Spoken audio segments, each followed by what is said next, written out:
En efecto, tengo el gusto de presentarles a Verónica Sandler Obregón,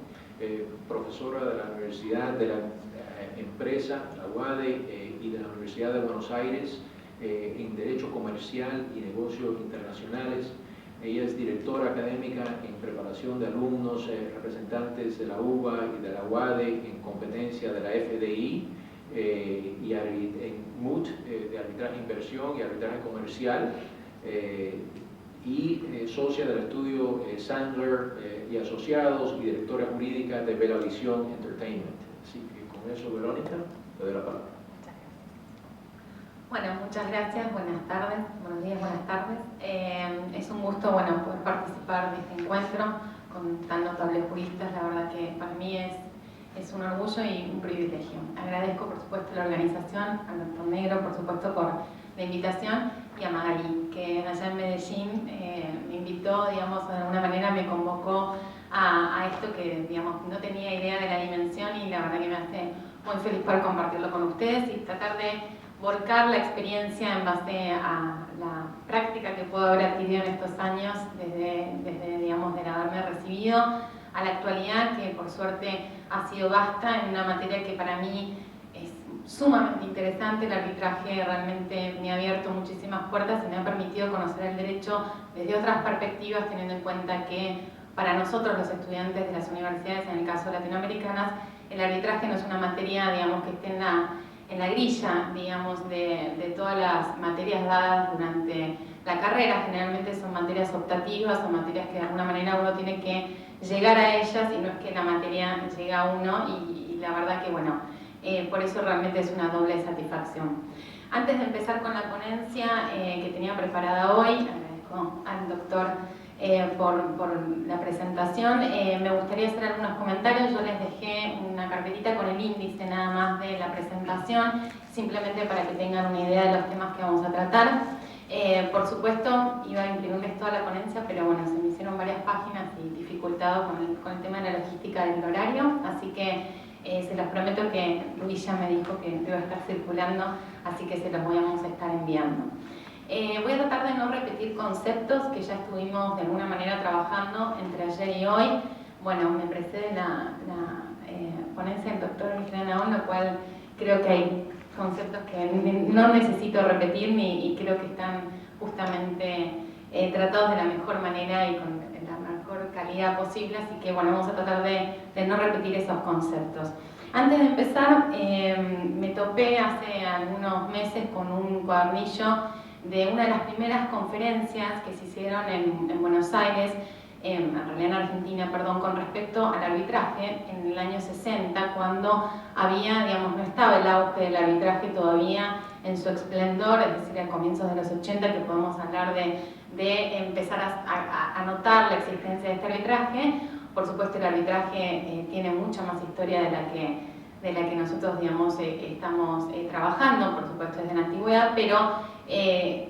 realmente me llamó la atención en ese año, en la ciudad de Córdoba particularmente, que el doctor Alaconda Aramburu, en este caso profesor de la Universidad de Ciencias Sociales y Jurídicas de la Universidad de Córdoba, trabajara este tema del arbitraje y hiciera una conferencia dedicada a esta. El título de la conferencia justamente es Residuo del pasado o anticipo de una mejor justicia futura. Y me pareció bastante interesante, teniendo en cuenta el encuadre que estábamos dándole a este encuentro, en cuanto a precisar justamente si el arbitraje es una cosa del pasado, un tema del pasado, o realmente es la proyección de una justicia que todos buscamos, una mejor justicia, una justicia de alguna manera más equitativa para las partes. Y así en esta conferencia él establecía: es importante considerar la siguiente observación. ¿Es tan exagerado considerar el arbitraje como un mero residuo del pasado, o hay que tenerlo como un anticipo de mejor justicia futura? El cuadernillo es muy cortito, son unas páginas nada más, que hace referencia a algunos fallos de ese momento de la Argentina, históricos realmente, en donde se empieza a plantear esta posibilidad de delegación de la jurisdicción natural de los jueces naturales a favor de jueces privados, lo cual en ese momento, digamos, las opiniones que uno encuentra acá y volcadas, digamos, de lo que los jueces consideraban como esta delegación y esta circunstancia son muy interesantes. Así que, bueno, yo propongo que lo veamos al arbitraje como una mejor justicia o una forma de, como les decía antes, de arribar a una forma más equitativa para la solución de las partes. Justamente en función de ello es que la cláusula arbitral tiene una importancia muy significativa en la materia. La cláusula arbitral, como decía el doctor Astigarraga, de alguna manera es la piedra fundamental, como se ha dicho, la piedra basal de todo arbitraje. La cláusula arbitral es justamente este acuerdo de voluntades, este acuerdo entre las partes de dirimir sus conflictos o sus, de alguna manera, controversias a favor de estos jueces privados, como ya lo hemos hablado, a partir de las normativas de cada ordenamiento jurídico interno. Esta posibilidad va a estar receptuada o no seguramente en los códigos procedimentales, es decir, esta posibilidad de delegar determinadas materias a favor de estos jueces. Es decir, que la cláusula arbitral es la que abre las puertas, considero yo, al arbitraje. Es una fuente fundamental, en este caso el arbitraje, porque permite justamente que el arbitraje despliegue en su esplendor todos sus efectos. Así como, digamos, el arbitraje ya se ha señalado y hemos hablado, ha evolucionado muchísimo desde por supuesto la antigüedad a la época actual, también el concepto de cláusula arbitral, como señalábamos, ha evolucionado también. Y la cláusula arbitral, siendo tan importante y tan fundamental, digamos, su aplicación en cuanto a efectos futuros del procedimiento, hablábamos de algunas cuestiones que también tenían relación con la elección, digamos, de alguna manera de una correcta cláusula arbitral, es que hoy estamos dando tratamiento a la misma. Como les decía entonces, la evolución del arbitraje va de la mano también de la evolución de lo que se entendió o los conceptos de cláusula arbitral. La cláusula arbitral, de alguna manera, comenzó siendo, digamos, este acuerdo de las partes, pero las legislaciones internas, de alguna manera, fueron dándole, a algunos tratados también internacionales, distintos conceptos a la palabra del acuerdo arbitral. Se habló de cláusula compromisoria, se habló de cláusula arbitral, se habló de compromiso arbitral. Son todos conceptos que parecerían ser similares, pero cada uno de ellos representa o implica una circunstancia distinta. Algunos por sí solos, digamos, consideraban que daban operatividad directa al arbitraje, es decir, el paso siguiente era directamente la constitución del tribunal, y otros consideraban que, por ejemplo, en el compromiso arbitral, ese término implicaba que requeríamos después, con posterioridad, como vamos a ver, un acuerdo que complementara este acuerdo inicial por medio de algunas formalidades específicas de cada legislación. Es decir, que no voy a ahondar en la ponencia, como ya les comentaba, esto está mucho más extenso, no voy a ahondar en estas cuestiones que aparte considero que para ustedes ya son más que sabidas, pero digamos, esto ha evolucionado y esta evolución de estos conceptos, por supuesto, la mira o el enfoque principal que tienen era justamente buscar la mayor efectividad de la aplicación del arbitraje. Entonces, se fue evolucionando a ver cuál era el mejor concepto o la mejor definición de acuerdo arbitral para que justamente el arbitraje fuera lo más eficaz posible. En cuanto al acuerdo arbitral, además de ser fundamental, como decíamos, su elaboración y su importancia en el arbitraje, es tan importante también cómo las normativas internas e internacionales regulan la modalidad o la forma en la que debe ser establecida.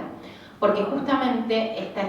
esta modalidad, cómo se va, digamos, a entender que tiene que ser plasmada este acuerdo de voluntades, va a determinar luego cómo debe ser considerado o evaluada su validez, tanto formal como material. Por eso es que es importante analizar estas distintas modalidades que estábamos mencionando. Hasta no hace mucho tiempo, el acuerdo arbitral de alguna manera no tenía el carácter definitivo y el carácter autosuficiente, es justamente porque, como les mencionaba, existían otros principios en cuanto a que si se requería este acuerdo complementario o no. Finalmente, la mayoría, casi todos los instrumentos internacionales han considerado, y hoy ya es un principio asentado, de que la cláusula arbitral por sí misma es autosuficiente, tiene un carácter definitivo, no requiere ningún otro pacto posterior, suscitada la controversia, que la confirme, sino que por sí mismo un acuerdo válido y un acuerdo correctamente articulado permite que el arbitraje comience a desplegar sus efectos designándose los árbitros correspondientes y constituyendo el tribunal correspondiente.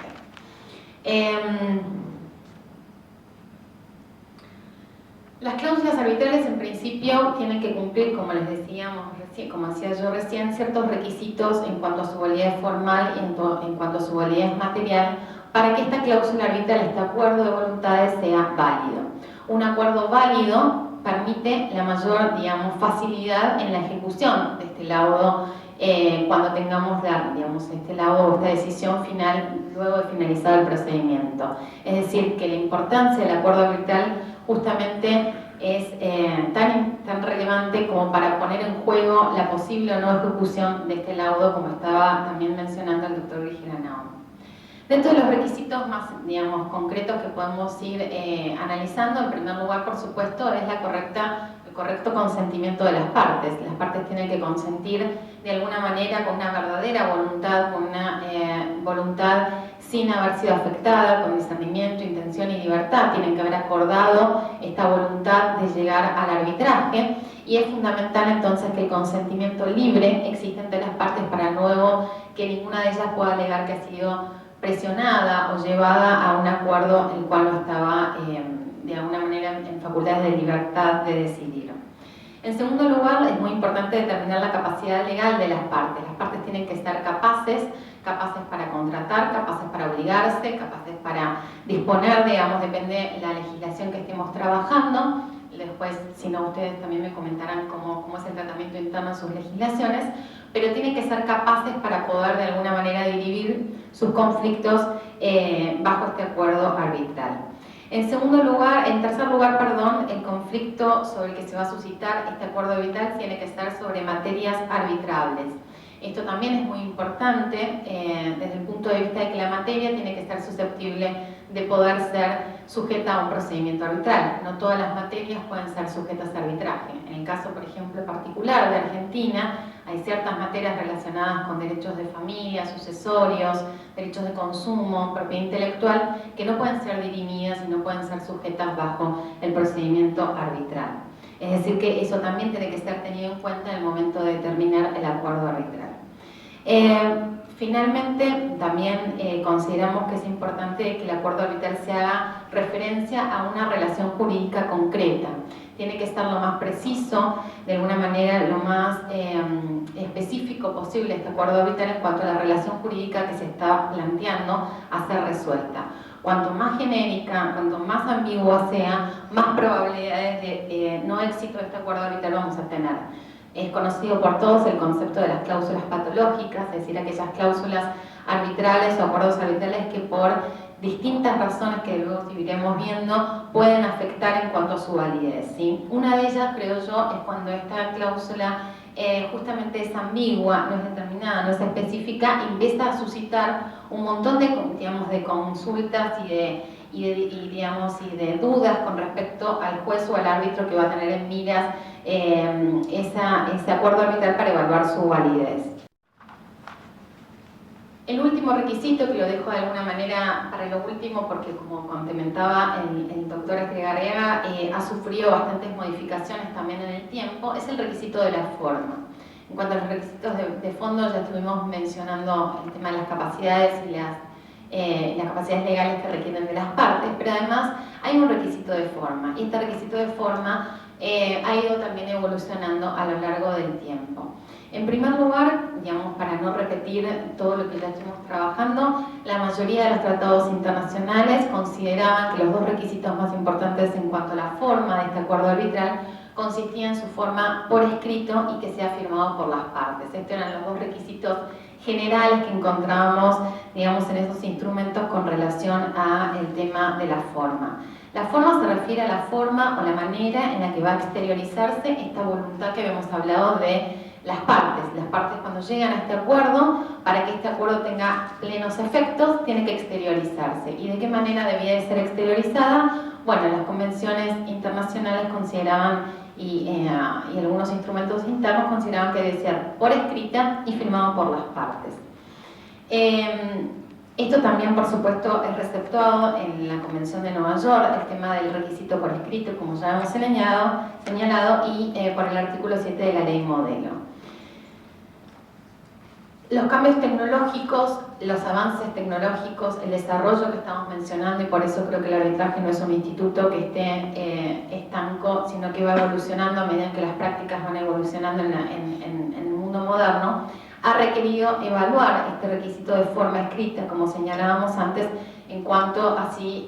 podía seguir manifestándose como un requisito expreso que sea por forma escrita este acuerdo arbitral, es decir, que esté plasmado en un documento por escrito.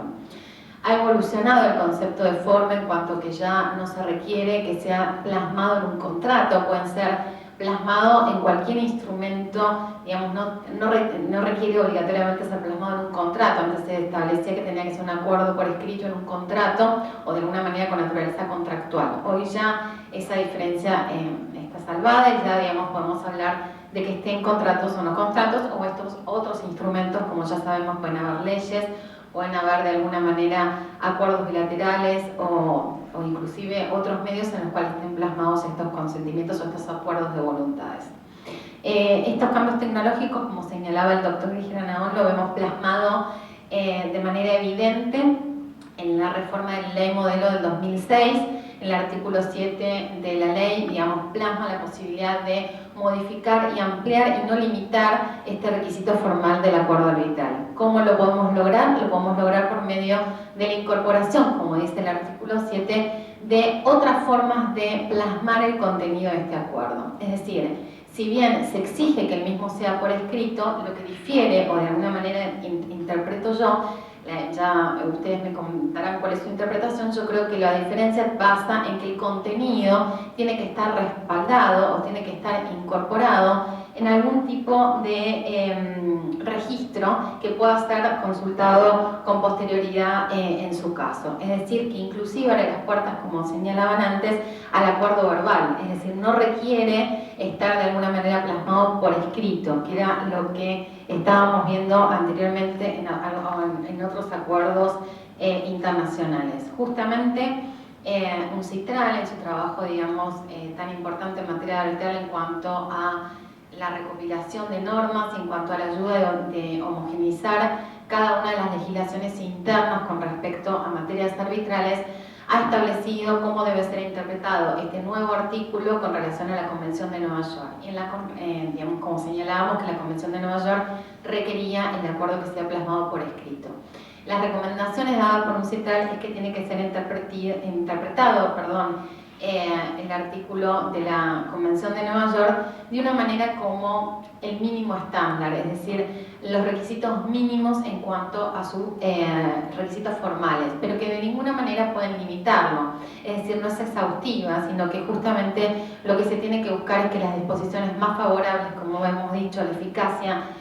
justamente de las normas que sean más favorables puedan ser aplicables. En este caso interpreto yo que perfectamente en base a los artículos que estuvimos analizando el día de ayer de la Convención de Nueva York sea posible, en pro de esta mayor eficacia y en pro de tener un piso mínimo pero no un techo, poder incorporar entonces los cambios introducidos por la ley modelo. La ley modelo de UNCITRAL también fue acompañada por la reforma del reglamento de arbitraje comercial también en el 2010, que también modifica o de alguna manera estructura el tema del requisito de la forma escrita del acuerdo arbitral, que si bien de alguna manera hay un silencio sobre la forma en la que será plasmado, sí recepta la no exigencia, es decir, exime el requisito de la forma escrita. Por supuesto dependerá, esto desde ya como vamos a ver, de los reglamentos y la normativa interna en su caso cuando deba ser evaluada la validez del acuerdo arbitral según, como habíamos dicho, la ley elegida por las partes. Y en caso de silencio, como establece la Convención, si las partes no hubieran acordado nada, por supuesto será la ley de la sede del arbitraje. Como decíamos entonces en cuanto a la validez y la nulidad del acuerdo, la validez o nulidad del acuerdo, digamos, va a estar juzgado justamente por el derecho aplicable a este acuerdo. Y el derecho aplicable a este acuerdo, como decíamos recién y como establece la Convención de Nueva York, es justamente el acuerdo del derecho aplicable por las partes, la elección en este acuerdo de voluntades, en este consentimiento recíproco, determinar cuál va a ser la ley a la que va a estar sujeta. Caso contrario, prevé la Convención en el artículo 5.1 que sea entonces por la ley de la sede del arbitraje. Por eso creo que es tan importante, como señalaba el doctor Gianón, la elección de la sede, que muchas veces uno busca que sea una sede neutral entre dos países. Generalmente cuando se busca una sede neutral entre... Yo tuve recientemente un caso en que era una empresa brasilera y una empresa argentina y se buscó, digamos, Montevideo como sede neutral, digamos, para que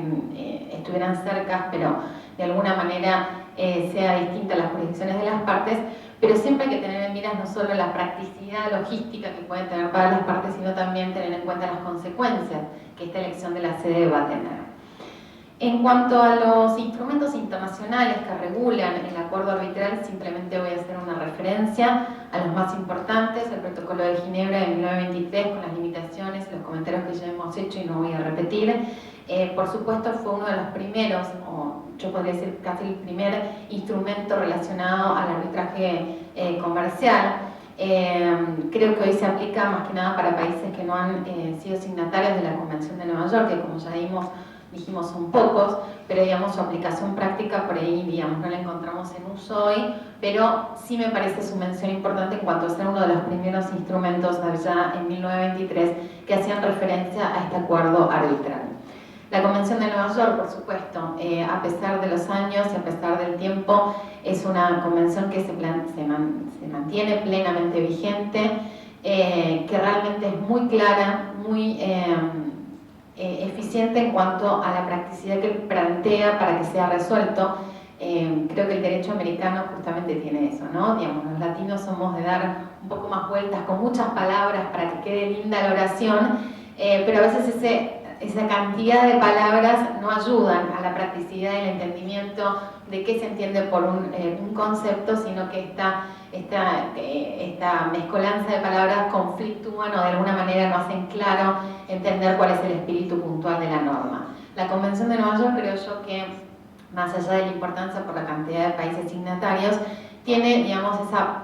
ventaja del derecho americano o derecho anglosajón en cuanto a que es práctica y sus conceptos, sus definiciones tratan de ser lo más precisos posibles para no generar conflictos. Tengo entendido que hay muchos autores que actualmente consideran dentro del derecho internacional privado y público, por supuesto, a la Convención de Nueva York, inclusive como costumbre ya internacional, sus normas, porque consideran que por la cantidad de países signatarios que han adquirido, digamos, esta convención, ya pasaría a ser costumbre internacional. Dejo a debate de ustedes qué consideran, y además como este tema no es relacionado puntualmente, pero digamos, está la importancia de la convención que inclusive está ampliando, esto ha generado estos debates. También tenemos, por supuesto, la Convención Interamericana de Arbitraje Comercial Internacional de 1975, la Convención de Panamá, más allá de las discusiones puntuales que tuvimos el día de ayer en cuanto a su eficacia en la aplicación y las dificultades que presenta esta convención en la interpretación del acuerdo o de la práctica arbitral. No podemos dejar de reconocer que mucho antes, inclusive de que muchos países fueran signatarios latinoamericanos, ¿no? Signatarios de la Convención de Nueva York, ya habían ratificado la Convención de Panamá, y eso permitió en muchas legislaciones internas incorporar conceptos que estaban siendo trabajados a nivel internacional mucho más avanzados que las normativas internas. Entonces fue un primer acercamiento, una primera ayuda a abrir la mente a este nuevo instituto, que luego por supuesto se perfeccionó por la Convención de Nueva York. Creo yo, el doctor Cantuarias por ahí no está muy de acuerdo, pero de alguna manera me parece que es importante que por lo menos tengamos ese valor, ya que no lo tenemos en la práctica o digamos, en la práctica arbitral, que muchas veces ha generado este problema en la aplicación de la Convención de Panamá. Creo yo que por lo menos en legislaciones internas ha permitido evaluar, empezar a trabajar algunos conceptos que antes no se habían visto o no se habían trabajado. Después le voy a dejar al doctor Cantuarias que me replique la situación. La ley modelo de UNCITRAL,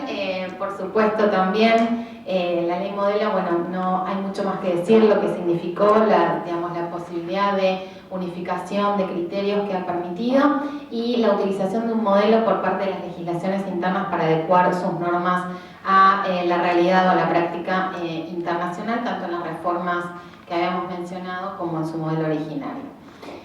Vamos al caso argentino, entonces, creo que estamos bien, ¿no? Con el tiempo.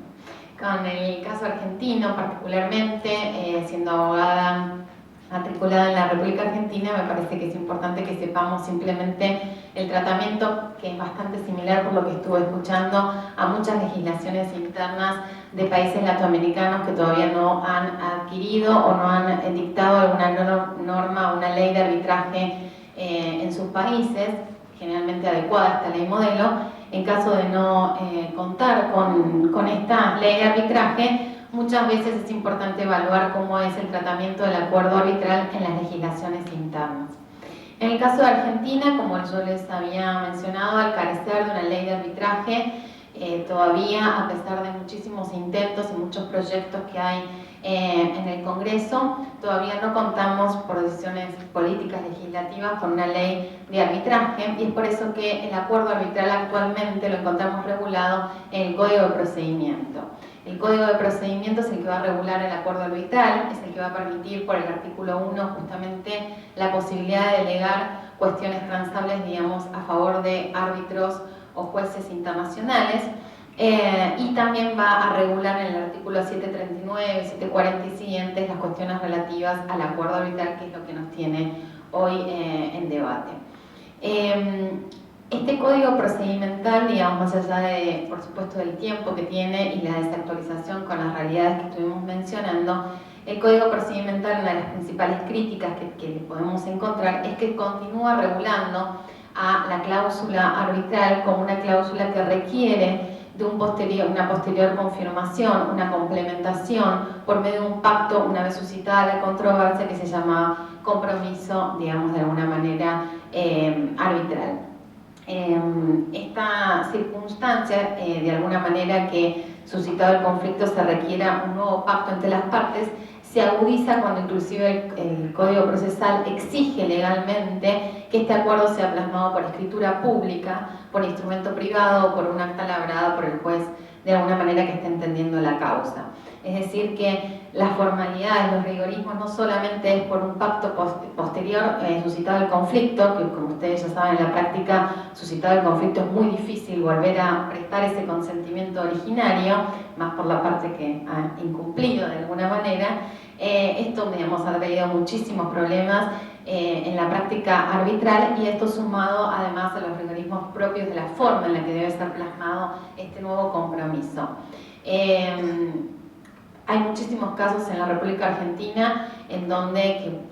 como les decía, después lo vamos a poder analizar con la ponencia entera, digamos, para no repetirles, pero en la mayoría de los casos, lamentablemente, esta circunstancia de la necesidad de un acuerdo posterior o un compromiso posterior que complemente el acuerdo originario ha traído o ha recurrido, ha llevado a la constante intervención de los tribunales ordinarios de la República Argentina. Siempre, digamos, nosotros sabemos que el espíritu del arbitraje justamente es limitar, excluir simplemente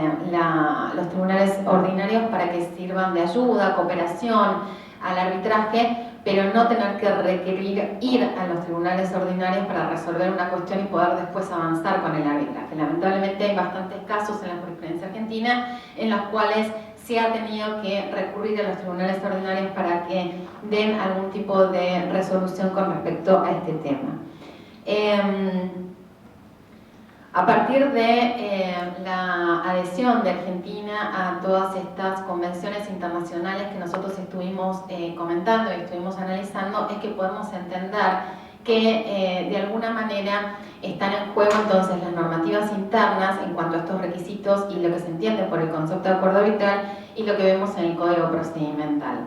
O sea, las convenciones versus el Código Procedimental. Argentina en 1994 modifica su Constitución Nacional, y entre las modificaciones más importantes de la Constitución, son varias, pero una de las más importantes tiene que ver con el reconocimiento de la jerarquía constitucional a ciertos tratados internacionales y la equiparación de la jerarquía de alguna manera de algunas normas, determinando que los tratados tienen jerarquía mayor que las leyes. Entonces, en este caso en particular, considero que no estaría en juego, o sea, no podríamos, como decía el doctor Astigarraga, de alguna manera no podemos pensar que actualmente un árbitro, un juez pueda denegar la ejecución de un laudo arbitral sosteniendo que no se ha cumplido con alguno de estos requisitos puntuales de un pacto complementario. ¿Por qué? Porque, digamos, de alguna manera, al haber incorporado en su ordenamiento jurídico la Argentina todas estas normativas internacionales,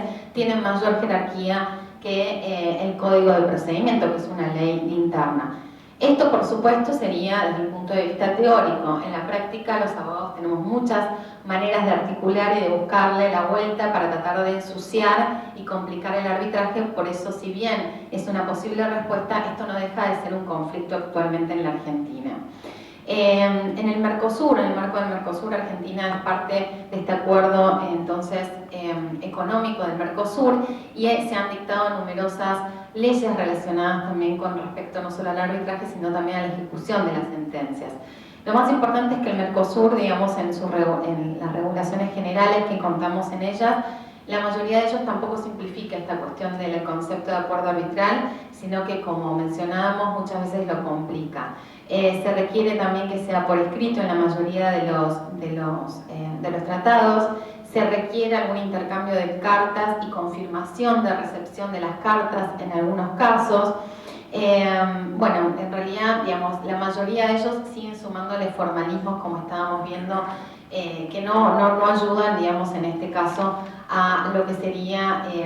la practicidad y la eficacia que buscábamos del acuerdo arbitral. Finalmente, quería comentarles que, creo que ayer lo habíamos hablado, Argentina cuenta actualmente con un proyecto de reforma del Código Civil y Comercial, unificándolo en un único cuerpo normativo, a diferencia de la tendencia internacional que busca separar lo civil y comercial. Bueno, nosotros en este proyecto estamos buscando la unificación de estos dos cuerpos normativos en uno solo. Particularmente en la materia arbitral, como mencionábamos también, en la incorporación de este proyecto de reforma implica de alguna manera la derogación de varias de las cláusulas, varias de las normas, del Código de Procedimiento. Su incorporación entonces implicaría derogar muchas normas del ordenamiento jurídico argentino, dentro de ellas, dentro del Código Procesal con relación a la materia arbitral. Las fuentes de este proyecto o este anteproyecto, ustedes pueden, en la ponencia yo les puse la página web oficial, porque es un proyecto oficialista, por eso es que justamente, o lamentablemente, es que es muy probable que el año que viene ya esté en funcionamiento, porque cuando uno tiene esos avales y esa facilidad política, por supuesto los proyectos legislativos avanzan más rápido. Justamente por eso, digamos, ante tener este respaldo oficial, de alguna manera seguramente ya el proyecto está en Congreso, ya tuvo la aprobación Senado y demás, así que va seguramente en el año 2013 estar en práctica, si todo resulta como estaba planeando. Entonces, como les decía, en la página, digamos, justamente oficial, hace referencia a los anteproyectos, digamos, de reforma del código, y menciona como fuentes de justamente esta reforma el Código Civil de Quebec, la Ley Modelo Uncitral, con su reforma ya del 2006, y la última regulación francesa, digamos, en materia de arbitraje en el 2011. Estas son las fuentes, de alguna manera, que menciona los legisladores y que mencionan aquellas personas profesionales que han sido parte del proyecto, que se han inspirado para sus modificaciones. Yo, digamos, analizando estas pocas normas que vamos a mencionar ahora sobre el tratamiento del arbitraje, creo importante señalar que también hay una incidencia muy importante de la nueva ley española, la modificada, no la 2003, modificada en el 2011, en cuanto a la visión contractualista que se le da al acuerdo arbitral y al arbitraje. La novedad justamente es esa, es el tratamiento del arbitraje como un contrato más, como un contrato que está incluido en la parte, digamos, en el tratamiento de todos los contratos, de la mayoría de los contratos. Y si bien esta interpretación contractualista no es nueva, la Corte Suprema de Justicia ya en dos casos relevantes, que son yacimientos fiscales sobre Tribunal Arbitral del 97 y Roca con Consultora Sociedad Anónima del 99. Son dos casos, dos fallos de la Corte Suprema que ya han sentado como antecedente que el acuerdo arbitral de alguna manera es un contrato y como tal produce todos los efectos propios del mismo. Toma esta opción que mencionaba el doctor Virginia Naón de las dos opciones que presenta la ley, incorpora los principios de autonomía de de autonomía de la cláusula arbitral, los principios de competence, la conformidad del acuerdo arbitral por documentos de referencia, es decir, todas estas nociones que parecen ya, digamos, sabidas por todos, bueno, nosotros las estamos ya incorporando finalmente en nuestro ordenamiento jurídico. Esto no quita que si bien el avance es notorio y como estamos viendo ya hay un avance muy significativo en la materia, digamos, de pasar de este compromiso y acuerdo a pasar a la autosuficiencia de la cláusula arbitral, también el proyecto, digamos, deja abierto y hay un silencio muy importante en todo lo que tiene que ver con los efectos de este acuerdo arbitral. Es decir, no solo en cuanto a lo que produce y las consecuencias propias de este acuerdo, sino también no hay una regulación completa o acabada con relación a cómo será el procedimiento de ejecución de estos laudos, o por lo menos los principios en cuanto a la ejecución. Tenemos que remitirnos al Código de Procedimiento, que el Código de Procedimiento actualmente regula el tema de la ejecución y reconocimiento de los laudos o sentencias internacionales o extranjeros, de alguna manera como una sentencia extranjera que tiene que ser pasada, digamos, a sentencia nacional para luego poder ser ejecutada. Es decir, el tratamiento, el trámite del sequatur también tiene bastantes complicaciones en su tratamiento, teniendo en cuenta que están tratados como dentro de lo que es el capítulo de reconocimiento y ejecución de sentencias, ¿sí? Nosotros no contamos en el proyecto de reforma alguna claridad o alguna modificación con respecto a este tema, e inclusive, como les comentaba ayer, vamos a tener que ver cómo será tratado, porque todavía es algo, digamos, muy nuevo, pero digamos, van a derivar a la ley de sociedades comerciales, que la ley de sociedades comerciales también va a ser modificada en base a este proyecto, y será en la ley de sociedades comerciales donde será regulado el procedimiento o normas específicas en cuanto a la forma de, digamos, designación de los árbitros y demás, y con relación a la ejecución de los laudos, también va a ser tratados en esta ley de sociedades comerciales, con todas las implicancias que por supuesto se imaginan que esto significa. Finalmente, yo no quiero extenderme más del tiempo que contamos, digamos, para esta presentación. Creo que después ustedes van a poder hacernos las preguntas o consultarme aquellas preguntas que no haya sido clara en cuanto a su explicación. Pero por supuesto, la temática, digamos, de esta ponencia era ver cuál es digamos, la relación entre este acuerdo y la ejecución de los laudos extranjeros. Partiendo de la base que dijimos que el acuerdo de voluntades es un acuerdo de alguna manera consensual entre las partes, también tenemos que ver la otra cara de la moneda, que quiere decir que si las partes se comprometen a dirimir sus conflictos bajo este instituto, también se comprometen y se obligan a cumplir con lo que se resuelva en este procedimiento. Es decir, que de alguna manera este acuerdo arbitral tiene plenos efectos luego en la ejecución de este laudo o esta sentencia que se dirima en el procedimiento arbitral. Generalmente en la práctica lo que yo he visto es que de alguna manera la validez del acuerdo arbitral generalmente es visto por, si son arbitrajes institucionales, generalmente la institución a cargo, digamos, cuando recibe la solicitud de arbitraje va a hacer un checklist, digamos, de ver cuáles son los temas que tienen que contener y dentro de ellos, por supuesto, está el acuerdo arbitral, pero luego durante el procedimiento arbitral generalmente se va a dirimir o se va a tratar de, digamos, de tratar todas las cuestiones relativas con la validez de este acuerdo arbitral. Con lo cual, si bien luego, como ya sabemos y hemos visto, es una causal de denegación el que no haya una cláusula arbitral que sea válida o que las partes sean, digamos, incapaces para dirimir la cuestión, digamos, bajo este acuerdo arbitral frente a estas dos cuestiones. Si bien esto es importante y será el juez que tenga que reconocer o ejecutar este laudo, el que va a tener que mirar la validez en cuanto a los términos y el alcance que habíamos dicho, de las normativas correspondientes aplicables, es importante para mí tener en cuenta que durante el procedimiento arbitral es donde yo trataría de que si hay algún problema o alguna cuestión entre las partes que pueda tener en duda el alcance de esta cláusula arbitral o la interpretación de esta cláusula arbitral, tratemos de resolverla en esta instancia de manera de no tener que llegar a la etapa de la ejecución del laudo.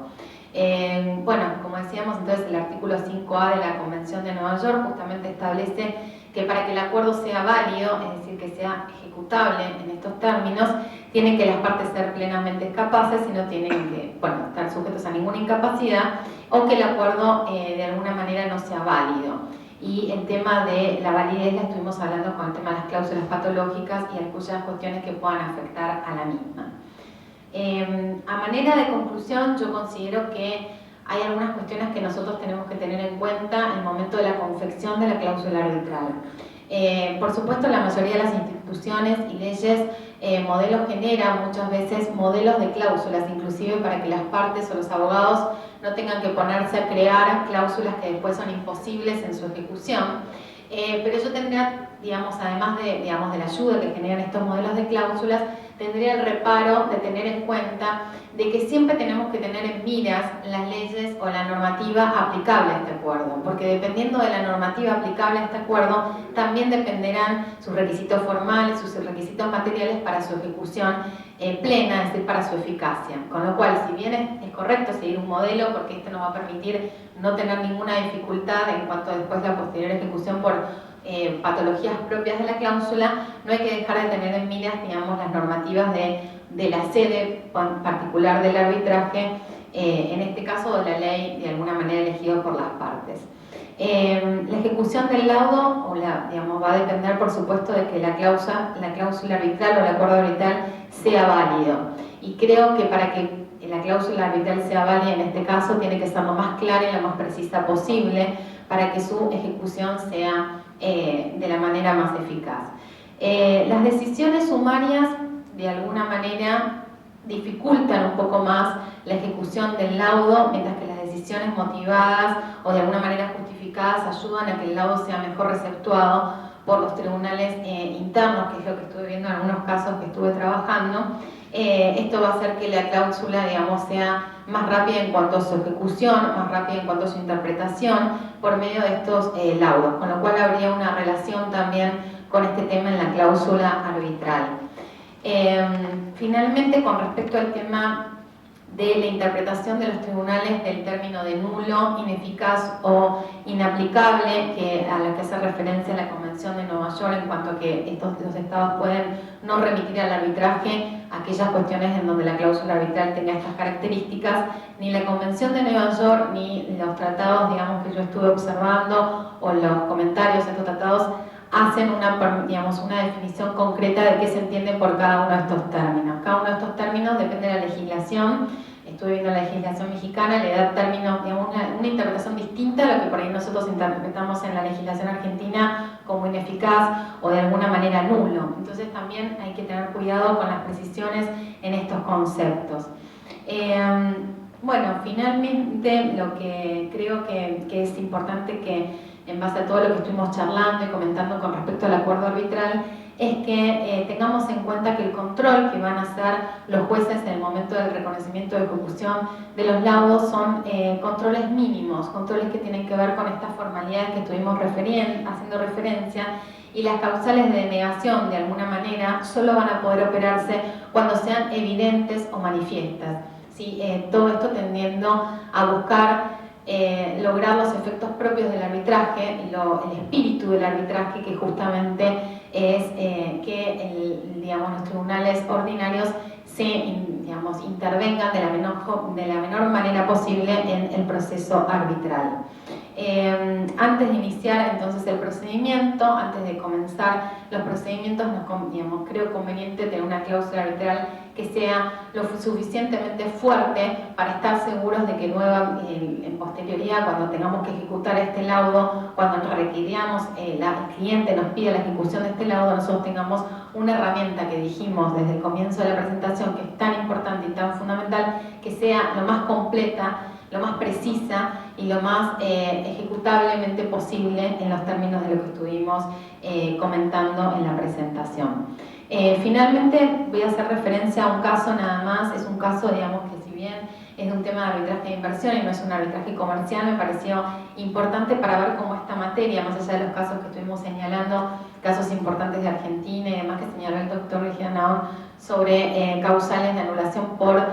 nulidad del acuerdo arbitral, más allá de estas causas en el ámbito comercial, me pareció interesante ver el caso de BG Group, digamos, contra la Argentina, que es un caso de arbitraje de inversión, aunque está, digamos, regulado por las leyes de UNCITRAL. Es un conflicto derivado por un tratado bilateral de inversión entre Argentina y el Reino Unido. El conflicto es derivado, digamos, de un conflicto entre la empresa y el Estado argentino por las diferencias en cuanto a las tarifas, en cuanto a los cambios en la especificación en el año 2001. La mayoría de los reclamos ante el CIADI provenientes de estas fechas, todos tienen que ver con este reclamo puntual de la especificación. Y a partir de eso entonces surge este reclamo, pero lo interesante, más allá de los efectos de este acuerdo, de este fallo, me parece importante tener en cuenta que finalmente, una vez dictado el laudo, Argentina pide la anulación del mismo al Tribunal Federal del Distrito de Columbia, que era la sede del arbitraje, y finalmente va a anular este caso, digamos, va a ser anulado justamente por considerar este tribunal de que lo que se ha sido afectado o lo que no se cumple es con el acuerdo que tuvieron las partes en el momento de redactar la cláusula arbitral. La cláusula arbitral preveía entonces en el contrato que se establecieran 18 meses de litigio, de alguna manera previo a llegar a la instancia arbitral, circunstancia que BG Group, digamos, no cumplió y fue directamente alegando ciertas cuestiones que no vienen al caso de cláusulas paraguas y demás, directamente tomar otras normativas más favorables y llegar entonces directamente a presentarlo sin esta espera. Esta circunstancia no fue considerada así por el Tribunal Supremo Federal. Justamente lo que consideró en este caso es que justamente el acuerdo de las partes es fundamental, es la esencia del arbitraje, y las partes es allí, en este acuerdo de voluntades, donde plasman todas sus necesidades, sus inquietudes y cómo quieren desarrollar este procedimiento que justamente está de la mano de esta autonomía de la voluntad. Así que me pareció también importante tenerlo en cuenta, porque está excediendo ya no el marco simplemente comercial, sino también en otras materias. Bueno, sin más, les agradezco desde ya el tiempo. Disculpen, por ahí fue medio apresurado, pero sé que estamos muy demorados, deben tener ya hambre para el almuerzo, así que les agradezco muchísimo su atención y bueno, estoy disponible para cualquier consulta o no sé cómo le parece.